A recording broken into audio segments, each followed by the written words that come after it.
السلام علیکم ناظرین، میرا نام حفصہ شاہد ہے اور میں ایک کلینکل سائیکالوجسٹ ہوں۔ ناظرین، اس دنیا میں دو طرح کے لوگ ہوتے ہیں، ایک ڈک لائک پیپل اور ایک ایگل لائک پیپل۔ اب ڈک لائک جو ہوتے ہیں وہ ساری زندگی کویک کویک کرتے رہتے ہیں، کیونکہ ایک ڈک کا کام ہی شاید یہ ہوتا ہے کہ وہ کمپلین کرتی رہتی ہے اپنے ارد گرد کی ہر چیز کے اوپر۔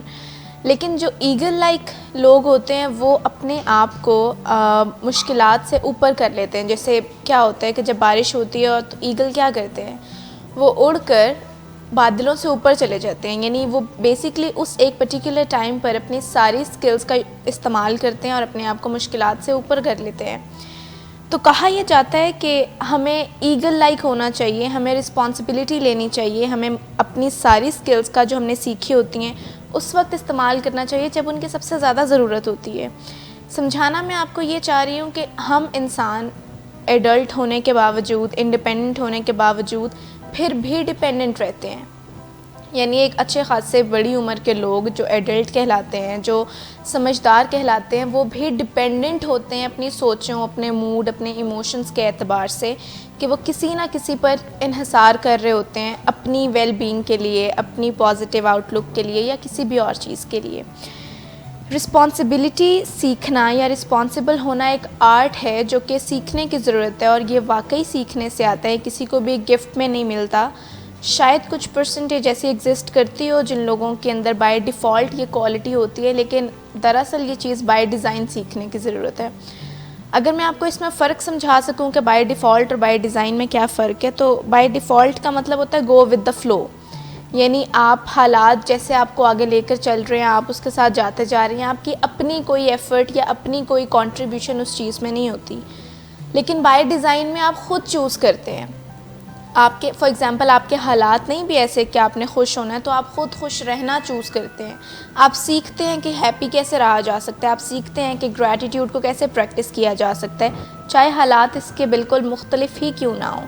تو بائی ڈیزائن لائف میں ہم چیزیں ڈیزائن کرتے ہیں، ہم سیکھتے ہیں کہ مجھے کیا اپنے لیے چوز کرنا ہے، اور بائی ڈیفالٹ میں جو چیز بھی ہمارے حصے میں آ جاتی ہے بس ہم اسی کے ساتھ آگے بڑھ رہے ہوتے ہیں۔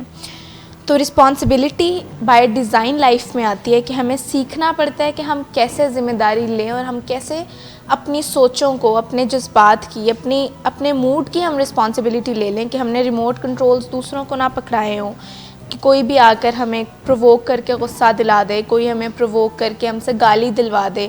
ہوتا تو یہی ہے نا کہ ہم ہر جگہ ایکسکیوزز یہ پریزنٹ کرتے ہیں کہ سامنے والے بندے نے پہلے گالی دی تھی یا سامنے والے بندے نے پہلے پرووک کیا تھا۔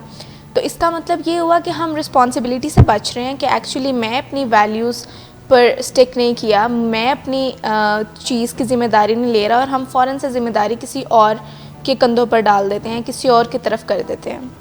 اب میں بات کرتی ہوں کہ رسپانسبل لوگ ہوتے کون ہیں، یعنی رسپانسبلٹی کی کیا کیا کچھ نشانیاں ہیں جس سے پتہ چلے گا کہ ایک انسان اپنی زندگی میں رسپانسبل ہے۔ سب سے پہلی نشانی یہ ہو سکتی ہے کہ وہ بہت فلیکسیبل ہوتا ہے اپنی سوچوں، اپنے عقائد کے اعتبار سے، کہ وہ بہت ریجڈ نہیں ہوتا اپنی سوچوں پر کہ نہیں یہ چیز ایسے ہے تو ایسے ہی ہوگی، یا جس طرح سے میں دیکھ رہا ہوں یا جو میرا لینز ہے دیکھنا ہے کہ ایک چیز ویسے ہی ہوگی۔ فلیکسیبلٹی لے کر آتے ہیں وہ اپنی سوچوں میں، اپنی بیلیفز میں۔ اب فلیکسیبلٹی کا ہرگز یہ مطلب نہیں ہوتا کہ وہ سامنے والے کی بات سن کر فوراً اپنی سٹیٹمنٹ بدلیں۔ فلیکسیبلٹی یہاں پر بھی ہو سکتی ہے کہ وہ سامنے والے کو ایک روم دے دیں ایک الگ سٹیٹمنٹ رکھنے کا یا اپنے آپ سے ڈس ایگری کرنے کا۔ اس کو بھی فلیکسیبل کنسیڈر کیا جا سکتا ہے جب لوگ دوسروں کی اوپینین کو رسپیکٹ دیتے ہیں، چاہے وہ ان سے اگری نہ کرتے ہوں، لیکن رسپیکٹفلی یا ایک رسپیکٹ کا ایلیمنٹ بیچ میں مینٹین رہتا ہے، تو وہ رسپانسبل لوگ بہت فلیکسیبل ہوتے ہیں۔ دوسری نشانی یہ ہو سکتی ہے کہ وہ اپرچونیٹیز کو کریٹ کرتے ہیں، یعنی ویٹ نہیں کرتے رہتے بیٹھ کر کہ میرے پاس کوئی اپرچونیٹی آئے گی یا مجھے کوئی آ کر بلائے گا یا مجھے کوئی کام آفر کیا جائے گا تو وہ جا کر اس کو اویل کریں گے۔ وہ جاتے ہیں اور اپنے لیے خود اپرچونیٹی کریٹ کرتے ہیں۔ وہ کوئی بھی ان کے ساتھ ایکسپیرینس ہوتا ہے تو وہ اس سے لرننگ لیتے ہیں، وہ اس کو اپنی اسٹرینتھ جانتے ہیں کہ اس چیز سے ہم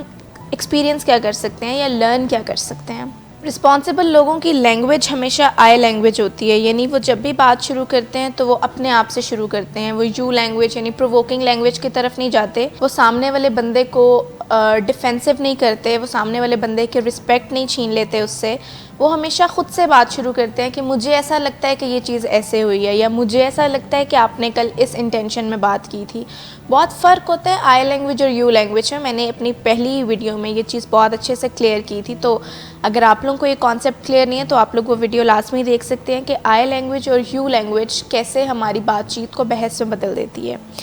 پھر رسپانسبل لوگوں کی ایک نشانی یہ بھی ہوتی ہے کہ وہ لوگوں کو انفلوئنس کرتے ہیں، یعنی کنٹرول نہیں کرتے. وہ اپنے طریقوں سے، اپنے رویوں سے ان کو، یا اپنے پازیٹیو فیڈ بیک سے، چاہے وہ پازیٹیو کرٹیسزم ہی کیوں نہ ہو، وہ لوگوں کو انفلوئنس کر کے ان کے اندر چینجز لے کر آتے ہیں، نہ کہ کنٹرول کرتے ہیں. کہ اگر ان کو کسی کی کوئی چیز نہیں پسند تو وہ غصے میں یا پرووک کر کے یا بار بار فیڈ بیک دیں، یا فیڈ بیک دینا چھوڑ دیں، یا سائلنس میں چلے جائیں بالکل کہ بات ہی نہیں اب کرنی. تو کنٹرولنگ میں اور انفلوئنس کرنے میں بہت فرق ہوتا ہے. رسپانسبل لوگ ہمیشہ انفلوئنس کرنے کی طرف جاتے ہیں کہ اگر ان کو کسی کی کوئی چیز نہیں بھی پسند تو وہ اپنے آپ کو اس سے ڈسٹرب کرنا ختم کر دیتے ہیں. وہ اپنے اندر کچھ ایسے چینجز لے کر آتے ہیں کہ اگر وہ سامنے والے کو کنٹرول نہیں کر سکتے تو ایٹ لیسٹ ان کا وہ رویہ ان کو تکلیف نہ دے. یہ چیز تو ہمارے کنٹرول میں ہی ہوتی ہے کہ سامنے والے کی کوئی بات ہمیں اتنا پرووک نہ کرے کہ ہماری لائف میں کانسٹنٹلی ایک پین کا ایلیمنٹ ایڈ ہو جائے. یہ کچھ چیزیں میں نے آپ سے شیئر کی تھیں جو ہمیں رسپانسبل بنا سکتی ہیں ہمارے جذبات کے اعتبار سے، ہمارے موڈ کے اعتبار سے، ہماری سوچوں کے اعتبار سے. اور رسپانسبل ہونا صرف یہ نہیں ہے کہ ہم ٹائم مینجمنٹ بہت اچھے سے کر دیں، ہم اپنی کمٹمنٹس کو یا اپنے پرومسز کو پورا کرنا شروع کر دیں. رسپانسبلٹی ہر چھوٹی چیز سے شروع ہو سکتی ہے، جو آپ سے شروع ہو کر آپ ہی پر ختم ہو سکتی ہے، اور اس کی ذمہ داری بھی آپ کے پاس ہے کہ آپ نے اپنے آپ کو رسپانسبل کرنا ہے ان چھوٹی چھوٹی چیزوں کو اپنی لائف میں ایڈ کر کے. میں امید کرتی ہوں آپ کو یہ ویڈیو پسند آئی ہوگی. انشاءاللہ اگلے ویڈیو میں ملتے ہیں، تب تک کے لیے اللہ حافظ.